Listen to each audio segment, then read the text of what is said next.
Welcome back. Morning super prime time లో ఇప్పటి వరకున్న 6 breakings ఒకసారి చూద్దాం. ఫస్ట్ బ్రేకింగ్, సృష్టి ఘటనను సుమోటోగా తీసుకున్న తెలంగాణ మెడికల్ కౌన్సిల్. సృష్టి ఘటనపై తెలంగాణ మెడికల్ కౌన్సిల్ సీరియస్ అయింది.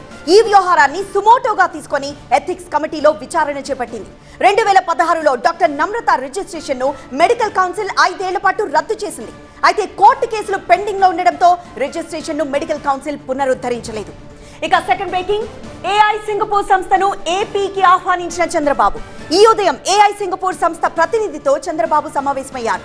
ఏపీకి ఏఐ సింగపూర్ సంస్థను ఆహ్వానించారు. ఏఐ రీసెర్చ్ ఇన్నోవేషన్ సెంటర్ల ఏర్పాటు చేయాలని కోరారు. ఎస్ఐఏ ఇంజనీరింగ్ ప్రతినిధితోనూ చంద్రబాబు భేటీ అయ్యారు. ఇక థర్డ్ బ్రేకింగ్, స్థానికంగా పనిచేస్తున్న నేతకే జూబ్లీహిల్స్ టికెట్ ఇస్తామన్న పొన్నం. జూబ్లీహిల్స్ బైపోల్ అభ్యర్థిపై మంత్రి పొన్నం ప్రభాకర్ కీలక వ్యాఖ్యలు చేశారు.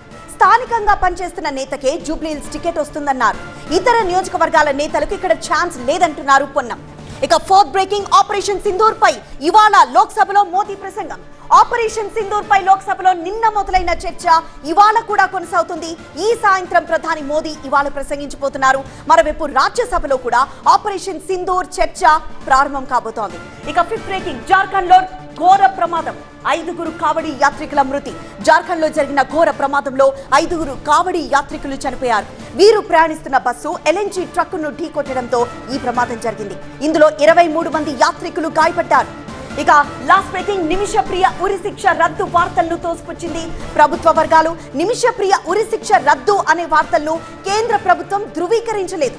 కొందరు వ్యక్తులు ఇచ్చిన సమాచారం సరికాదని ప్రభుత్వ వర్గాలు తెలిపారు. దీంతో నిమిషప్రియపై మళ్లీ టెన్షన్ మొదలైంది. ఇవి ఇప్పటి వరకున్న 6 బ్రేకింగ్స్.